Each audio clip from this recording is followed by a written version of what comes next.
Good afternoon, ladies and gentlemen. Welcome back to another episode here on African Confessions. There is a message that I want to share with you guys, and the message that I have for you, it reads like this. Hello, my brother, how are you? I am a woman who is only aged 24 years old and I have 4 kids. I can say that I had my first child. This was when I was only 15 years old and I was quite young. I thought that I knew it all. Whenever a man will tell me that they want to make me their own wife, I would feel so excited, and I didn't even realize that I was actually losing my own soul. The men that I have dated, my brother, I can't even count them. Ever since I was young like that, when I had my first kid, I have dated so many men, and I don't even know how many of them I have dated. So my mom and my father, they actually divorced each other over this issue, because when I realized that I had fallen pregnant, I was so scared of my dad, because he was someone who always wanted his kids to be disciplined. All of my siblings, they had managed to get to university, but as for me, there was no more university for me. In fact, school was not even my thing. There was actually a class teacher who used to do all of my homeworks because he used to get some benefit from me. So everything that my mom and my dad would see written on my school report, it was nothing but a lie. And I knew that if I was going to write my final high school exams, definitely I was not going to pass.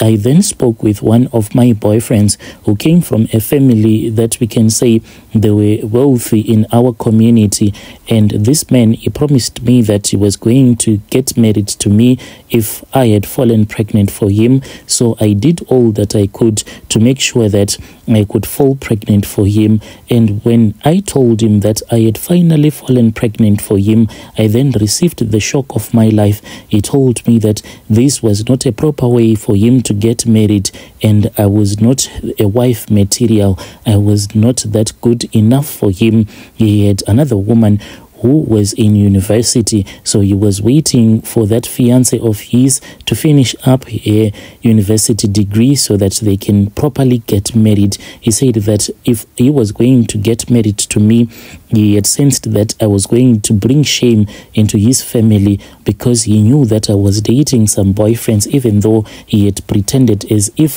he didn't know that I was cheating on him. And when I said that, what am I supposed to do about this pregnancy, he then said that, well, you can just go and have an abortion. And I was scared of having an abortion. I said that, well, if you do not want me to keep this baby, I am going to have you arrested. That was when we came to the agreement, and I thought that I was the clever one.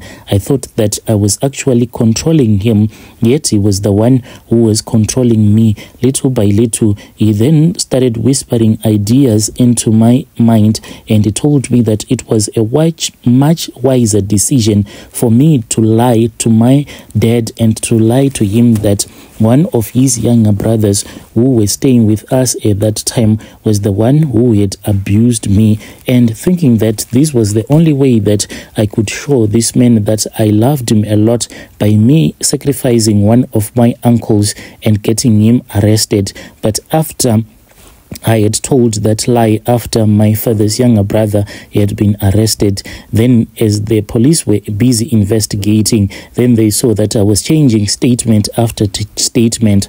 The lies that I was telling, they were soon caught, and I revealed the mastermind of this plan, and that is how that man was arrested, and I gave birth to my baby. I was then chased away from home when I tried to have an abortion. This was before I had actually given birth, and this was something that was unheard of for someone who is already 8 months pregnant trying to have an abortion. So my mom and my father, they chased me because of this thing that I had tried to do. I then started staying with my auntie, who was my mother's younger sister, and when I started to stay with her, I truly do not understand what kind of a chemistry that developed between me and my aunt's husband, because we then started sleeping together. Usually what would happen is that since I was sleeping in the dining room, my aunt's husband, he would pretend as if he was watching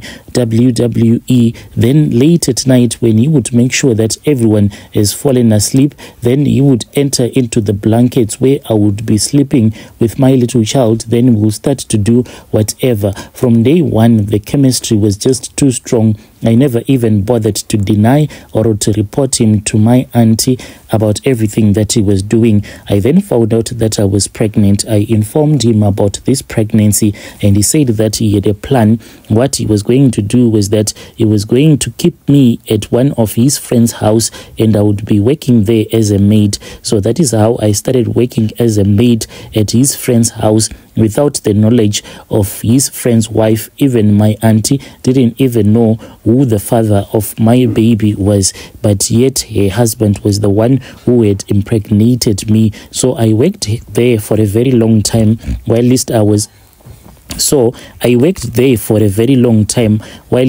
working as a maid.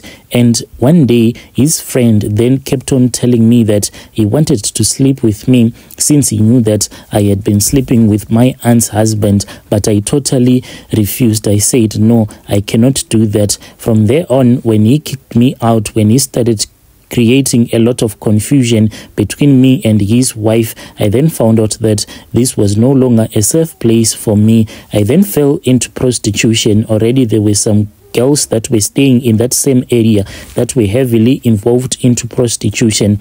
After that, my brother, I then became a fully fledged prostitute.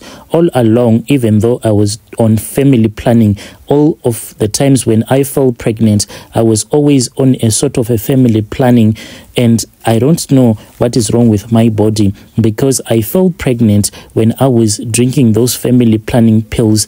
I managed to fall pregnant 4 times, and I removed twice the pregnancy that I didn't successfully carry. I removed them twice. After having 4 kids at the age of 20, I then met a man who said that he was a widower. I met him at a bar, and he told me that he was a widower. And when I looked at him, he looked so innocent, and he had a lot of money, and I fell in love with him. He said that, please do not love me, for there is nothing about me that can be loved. He was the man that first introduced me to anal. Me and him, on that first night that we were together, he kept on asking me to do it the other way, not like the way that we usually do it with a man, and he kept on forcing me to do it. And when he offered me money, I then said, what the hell? Then we did whatever. As painful as it was, we just used a lot of lubrication. After that, he told me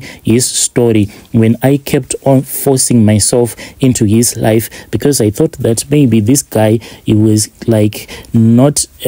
because I thought that this man, he was into dating other guys. This is why he had refused to sleep with me using the other way that we usually sleep with a man. So he said that no, he actually have feelings for other women, and I kept forcing myself into his secret life until one day, when he was a little bit tipsy, he just said that I sacrificed my wife, and he started telling me everything about his life. He then said, come, let me show you if you think you are lying, because I never believed that anyone can sacrifice someone for the sake of money. So whilst we were just sitting outside, just having a nice time by the balcony, he took my hand and he said, so you think I am lying to you? Come, let me show you. We then went to this other room, and when he opened that room, I saw that he had 2 coffins inside his mansion. I was really shocked, and I was freaked out by the way that he was holding my hand.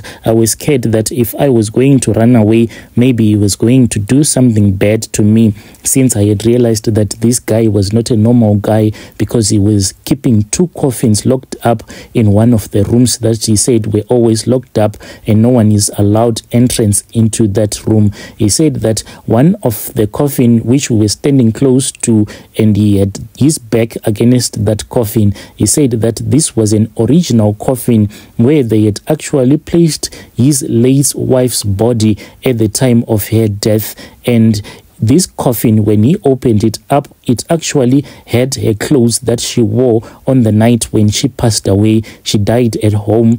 By the time that he called some of his wife's relatives, he said that they had already finished doing the rituals on her body. He even said that when his wife was buried, his semen was inside of her because he slept with her just a few moments before before his wife had passed away, whatever that means. And he said that ever since that time when his wife passed away and when his sacrifice was accepted, he was then told that he has to perform a ritual whereby he can actually get a woman to fall in love with him, or to date someone, or rather to go out at night, then hire the services of a prostitute, sleeping with a prostitute, but not using the natural way, but sleeping with that prostitute using the anal way. After he had told me this story, that was when he asked me to help him, and he said that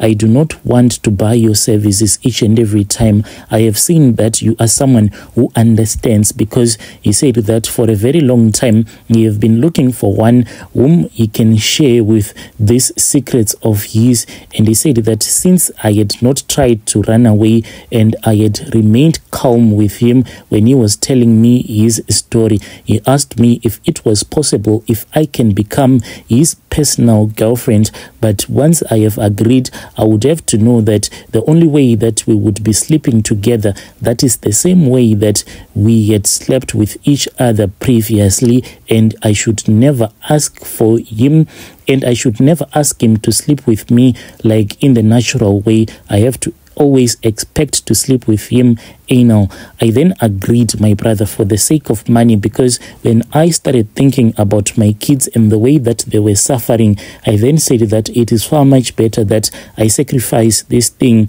and I can get money out of this guy. After I agreed, I have been doing this with him since that night. He said that his punishment is to suffocate himself inside a coffin each and every year. This happens to him. He is told, like in the month and on the date and on the night when he is supposed to lock himself in one of those coffins, because he keeps two coffins in his house, one that belonged to his wife and another one which he said that on the day that he is going to die, that is the same coffin that they are going to bury him in. So that is the coffin whereby he would enter into it at light. That is the coffin whereby at night he would get inside that coffin, close that coffin. Then he says that he feels that there is someone that will come and shuts the coffin. Then he will start to lose air to breathe, and he would suffocate to death like a very painful way.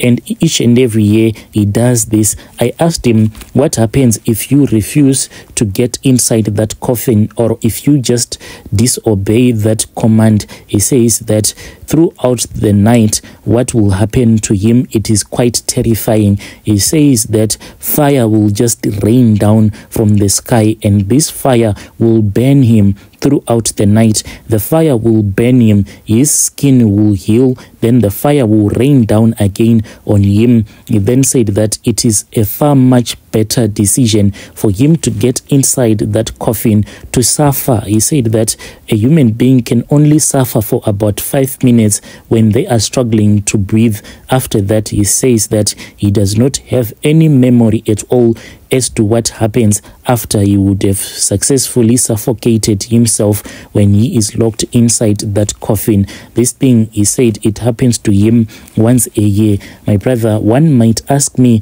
why am I doing all of these things? But I have a desire that my own children can actually have a better life. I do not want to end up in the place where I am right now. I want to give them a better start in life so that they won't end up at this place where I am currently.